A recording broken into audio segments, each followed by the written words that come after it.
আসসালামু আলাইকুম সুপ্রিয় দর্শক শ্রোতা বন্ধুরা, আপনারা দেখতে পাচ্ছেন ক্যামেরার সামনে নিয়ে এসেছি সুন্দরী একটা আপুকে, তার কথাগুলো আপনাদের সামনে তুলে ধরবো। আসসালামু আলাইকুম আপু, ওয়ালাইকুম সালাম। কেমন আছেন আপনি? আলহামদুলিল্লাহ, আল্লাহর কাছে লাখ শুকরিয়া বেঁচে আছি। আপনার নাম কি আপু? চাঁদনি। চাঁদনি আপু, কেন আসছেন ক্যামেরার সামনে? খুব কষ্ট করে আইছি ভাই। খুব কষ্টে পড়ে আসছেন? কষ্ট করে আইছি। সুন্দর মানুষের আবার কষ্ট থাকে? সুন্দরটা সবাই দেখতাছে ভাই, ভিতরের কষ্টটা কেউ বুঝতাছে তো না, এক আল্লাহ ভিতরের দুই ছাড়া। একটা কষ্টের নাম একটু বলেন, আমরাও শুনি। শোনেন না তাইলে ভাই, শুনলে তো ভালো। আচ্ছা বলেন। অনেক কষ্টে পড়ে আইছি। বাবার হার্টের সমস্যা, মায়ের মাজার হাড় ক্ষয়, ছোট একটা ভাই আছে। আচ্ছা। আমি এত সুন্দর মাইয়া পরের বাসায় কাজে যাই। এখন বাংলাদেশের পরিস্থিতি অনেক খারাপ। অনেক মানুষ অনেক কথা বলে। তারপরেও পেট চালাবার লেগে যাই। হ্যাঁ আর অবশ্যই। এখন নিজে কয়টা দিন ধরে অসুস্থ, কাজে যাইতে পারি না। পরিবারটা খুব বেকার হইয়া পইড়া আপনার গেছে ভাই। পরিবারে কয়জন আছে? ৪ জন। ৪ জন। হুম। আপনি, আপনার বাবা-মা আর ছোট কে? ভাই। ছোট ভাই। হুম। আপনার বয়স কত? আমার বয়স ১৮ ভাই। আপনার বিয়ে-শাদী কি হয়েছিল? না ভাই, বিয়ে শাদী সত্যি হয়নি। বিয়ে-শাদী হয় না নাই? ভাই, তো বিয়ে এখন শাদী ক্যামেরার সামনে আসছেন, অনেকে তো বিয়ে করতে চাইবে। আর আপনার যদি বিয়ে হয়ে যায়, আর আপনিও যদি বিয়ে বসেন, তাহলে আপনার পরিবারটা চলবে কিভাবে? পরিবারটার আশায় আইছি ভাই। বিয়ে তো বইলে বসাই যায়। হুম, ভালো মন্দ হুম। আল্লাহর হাত।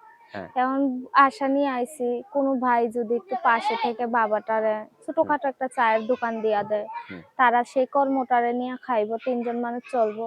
আমি বিয়া বইসা চইলা যাবো। আচ্ছা, মানে আপনি বলতে চাচ্ছেন, আপনার বাবাকে যদি একটা ছোটখাটো চায়ের দোকান ধরায় দিতে পারেন, হ্যাঁ, কোনো মানুষের সঙ্গে থাইকা, হ্যাঁ, তাহলে সেই মানুষটার সাথে আপনি বিয়ে বসে চলে যাবেন। তখন চলে আর আপনার বাবা-মাকে আপনার দেখা লাগবে না। না ভাই। তারাই কইরা খাইতে পারবে, হ্যাঁ, তাই তো? হ্যাঁ ভাই। আচ্ছা, অনেক সুন্দর কথা।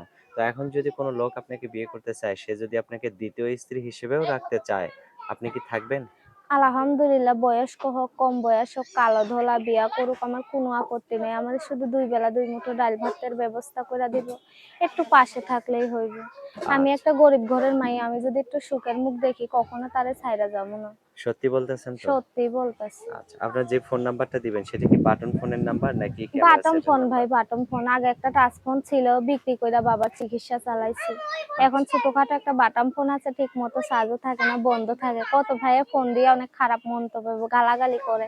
এত ফোন বন্ধ, তোমরা ঠকবাজ, এটা ওটা অনেক কথা বলে ভাই। আচ্ছা। কিন্তু গরিব বিলা দুঃখটা কেউ বুঝে না ভাই। যদি সেইরকমই খারাপ হইতাম তাইলে তো দেহ ব্যবসা কইরাও খাইতে পারতাম হ্যাঁ, ভাই। অবশ্যই, অবশ্যই। তাইলে এখানে তো আসার কোনো প্রয়োজন ছিল না ভাই। আচ্ছা, ঠিক আছে আপু। তো আমার হাতে যে নাম্বারটা আপনি দিছেন, এটা সঠিক নাম্বার তো না? হ্যাঁ ভাই, আচ্ছা, সঠিক। তো আমি বলি, আমার সাথে আপনিও বলেন। আচ্ছা। 0177 0177 67 67 30 30 465, 465, এটাই তো আপনার ফোন নাম্বার? এইটাই নাম্বার। আচ্ছা, আর কিছু বলার আছে আপনার? একটা কথাই বলার ভাই, যারা দায়িত্ব নিবেন সে ফোন দিয়েন। বেকার গরিব বুইলা যেন ১০ টাকার মিলিট বইরা সময় পাস করবেন এমনটা কইরেন না ভাই। সবার ঘরেই তো মা বোন আছে। হ্যাঁ, অবশ্যই। আমার যদি একটা বড় ভাই থাকতো তাইলে কি আমার এই চেহারা নিয়ে প্রতিবেদনের সামনে আসা লাগতো ভাই? না, না, না। বাবাটার জন্য আইছি। বাবা-মা এখন জন্ম দিছে, তাদের যদি ২ বেলা ২ মুঠো নাই খাওয়াইতে পারি, কেমন মেয়ে হইলাম আর কেমনই ছেলে হইলাম ভাই। আচ্ছা, ঠিক আছে আপু, ভালো থাকবেন, হ্যাঁ? প্রিয় আচ্ছা ভাই। দর্শক, আপনারা ভালো থাকবেন। আর এই সুন্দরী আপুটিকে যদি কেউ ভালোবেসে আপন করে কাছে টেনে নিতে চান, তাহলে অবশ্যই যোগাযোগ করবেন। ভালো থাকবেন সকলেই। আল্লাহ হাফেজ।